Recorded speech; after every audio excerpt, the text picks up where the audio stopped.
Assalamualaikum warahmatullahi wabarakatuh dan salam sejahtera diucapkan kepada Dr. Wan Zalina binti Wan Din. Pada hari ini, kami dari Grup Sapura ingin membentangkan kerjasama NGO dan sekolah. Nama saya Ifah Khalina binti Basri Halimuddin, nombor matrik 830915. Saya Muhammad Syafiq bin Muhammad Syukri, nombor matrik 831099. Saya pula Nurul Elina binti Abu Bakar, nombor matriks 831299. Akhir sekali, nama saya Syafiqah Humairah binti Abdul Razak, nombor matrik 831431. Pengenalan. Hari ini kita melihat bahawa sekolah adalah merupakan satu institusi pendidikan yang berbentuk formal dan ianya bukan sekadar untuk menyebarkan ilmu tetapi ianya juga boleh membentuk pemikiran, tingkah laku dan sikap murid. Seperti yang kita ketahui, sekolah juga merupakan sebahagian daripada masyarakat. Jadi masyarakat di luar sekolah seperti ibu bapa, badan bukan kerajaan dan banyak lagi boleh terlibat sama dalam menjayakan misi dan visi sekolah tersebut. Namun, kebelakangan ini terdapat pelbagai isu yang terjadi di dalam sekolah. Antara isu yang terjadi adalah seperti isu pergaulan bebas remaja di sekolah. Oleh itu, kerjasama antara pihak sekolah dan masyarakat luar seperti badan bukan kerajaan, NGO perlulah dipertingkatkan dalam usaha menangani masalah ini, sosial ini di sekolah. Isu pergaulan bebas remaja di sekolah. Jadi, apakah itu pergaulan bebas remaja? Ianya pergaulan bebas yang berlaku di kalangan remaja. Pergaulan bebas merupakan salah satu perilaku yang buruk, yang mana bebas yang dimaksudkan itu adalah menyimpang batas-batas norma ketimuran yang sedia terpelihara. Kalangan remaja pula, mereka ini bermula berumur dari 11 tahun hingga ke awal 20-an. Namun, kes pergaulan bebas ini kita banyak mendengar berlaku di sekolah-sekolah menengah. Menurut Suhairi dan rakan-rakan mengatakan, masalah berpasang-pasangan ini melibatkan remaja berusia 16 tahun ke atas yang majoritinya daripada sekolah menengah. Tambahan pula, kes pergaulan bebas di kalangan remaja hari ini makin hari makin meningkat. Menurut Abdul Razak dan Hamzah mengatakan, peningkatan masalah sosial dalam kalangan remaja pada hari ini merupakan masalah yang serius. Ramai remaja terjebak dengan masalah sosial yang teruk seperti pergaulan bebas dan zina sehingga boleh merosakkan akhlak dan jati diri remaja tersebut. Selain itu, kita menyedari bahawa para remaja kini sangat mudah terdedah dengan masalah pergaulan bebas ini, terutamanya mereka yang tinggal di bandar dek kerana pemikiran dan gaya hidup serta pelbagai faktor lagi. Menurut Rahman mengatakan, hari ini pergaulan bebas dalam kalangan remaja bukanlah perkara yang baru dalam masyarakat kita. Gaya hidup remaja terutamanya di bandar amat terdedah dengan pergaulan bebas ini dan tingkah laku mereka zaman persekolahan ini amat jauh menyimpang daripada nilai-nilai agama, sosial dan budaya. Jadi, apakah faktor yang menyebabkan masalah ini berlaku dalam kalangan remaja? Faktor kehendak diri sendiri adalah faktor yang paling mempengaruhi remaja untuk terlibat dalam masalah pergaulan bebas di sekolah. Hasil kajian mendapati bahawa golongan remaja lebih terdedah untuk melakukan sesuatu yang baharu yang tidak pernah mereka lakukan sebelum ini. Faktor dalaman yang berpunca dari diri sendiri juga menyebabkan mereka cenderung ke arah melakukan kegiatan yang meruntuhkan akhlak dan menyalahi undang-undang sekolah. Seterusnya adalah faktor kurangnya perhatian dan didikan agama dari ibu bapa. Penglibatan ibu bapa dalam pembentukan akhlak dan sasiah anak-anak adalah sangat penting untuk memastikan mereka sentiasa berada di landasan yang betul. Namun begitu, kesibukan ibu bapa yang bekerja menyebabkan perhatian dan didikan agama yang sepatutnya diberikan kepada anak-anak telah diabaikan. Keadaan ini menyebabkan remaja membesar tanpa belayan kasih sayang dan perhatian daripada kedua ibu bapa dan menimbulkan perasaan seolah-olah mereka tidak dihargai dan dipedulikan. Seterusnya, faktor rakan sebaya juga tidak kurang hebatnya dalam mempengaruhi remaja untuk terlibat dalam masalah pergaulan bebas di sekolah. Hal ini kerana rakan sebaya merupakan individu yang rapat dengan mereka selain ibu bapa, lantas menyebabkan remaja terlalu mempercayai rakan sehingga sanggup melakukan apa sahaja bersama-sama tanpa memikirkan akibat daripada perbuatan tersebut.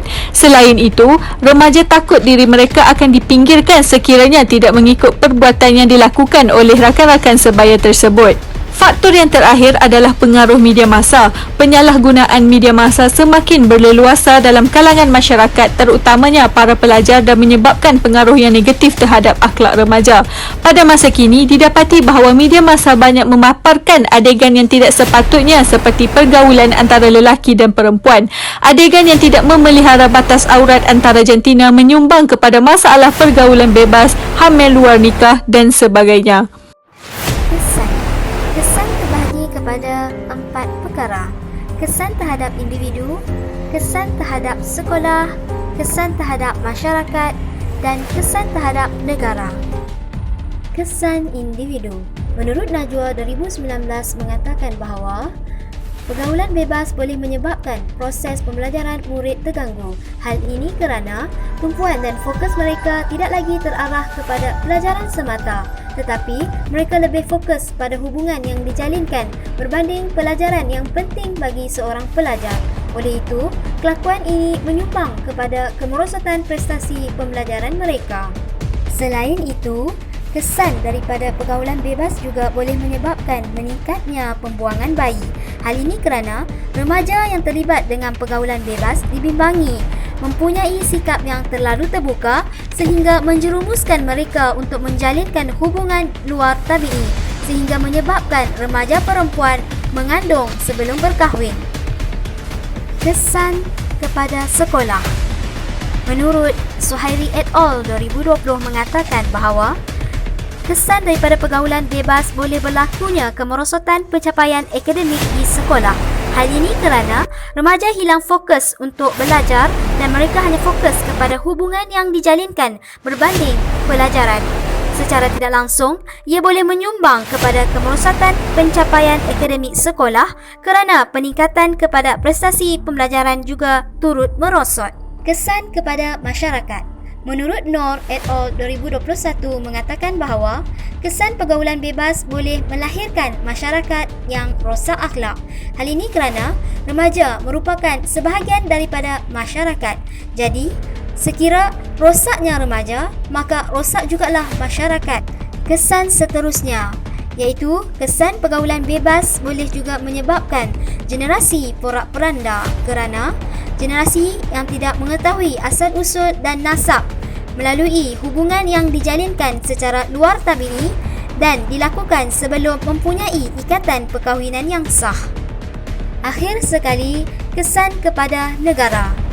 Berdasarkan Ismail et al. 2022 mengatakan, kesan pergaulan bebas ini boleh menyebabkan masalah sosial yang semakin bertambah dalam negara.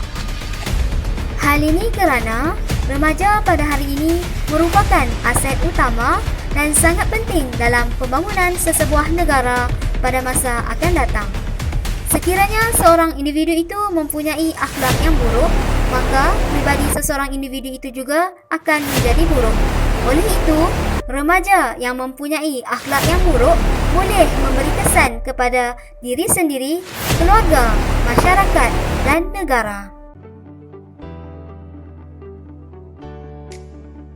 Penglibatan NGO di sekolah merupakan salah satu langkah dalam menangani masalah pergaulan bebas dalam kalangan pelajar. Antara NGO yang pernah terlibat ialah ABIM. ABIM merupakan singkatan kepada Angkatan Belia Islam Malaysia. ABIM ialah sebuah badan masyarakat madani yang mewakili pergerakan belia Islam di Malaysia.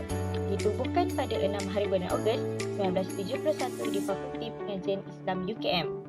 Visi ABIM adalah membina dan memimpin tamadun khairul ummah, manakala misi ABIM ialah gerakan Islam yang komprehensif untuk merealisasikan cita-cita Islamiah. Antara program yang pernah dianjurkan oleh ABIM ialah program Diriku Bermata Berharga Dermaga. Program ini diadakan di Sekolah Menengah Agama Al-Ihsan, Kuantan pada 27 Januari 2019. Program ini dihadiri oleh 180 orang pelajar tingkatan 3, 4 dan 5 dan disampaikan oleh Dr. Nur Iliani binti Muhammad Nazir iaitu Timbalan Dekan Kuliah Farmasi UIAM. Tujuan utama program ini diadakan adalah untuk menyampaikan pendidikan reproduktif dalam kalangan remaja dan kanak-kanak serta menyampaikan maklumat berkaitan kesihatan reproduktif kepada peserta. Kesimpulannya, isu pergaulan bebas dalam kalangan remaja memang benar terjadi di sekolah. Walaupun terdapat pelbagai faktor dan kesan terjadinya pergaulan bebas ini, maka kerjasama di antara pihak sekolah dan NGO memberikan impak yang positif dalam menangani dan membendung masalah pergaulan bebas yang terjadi di sekolah.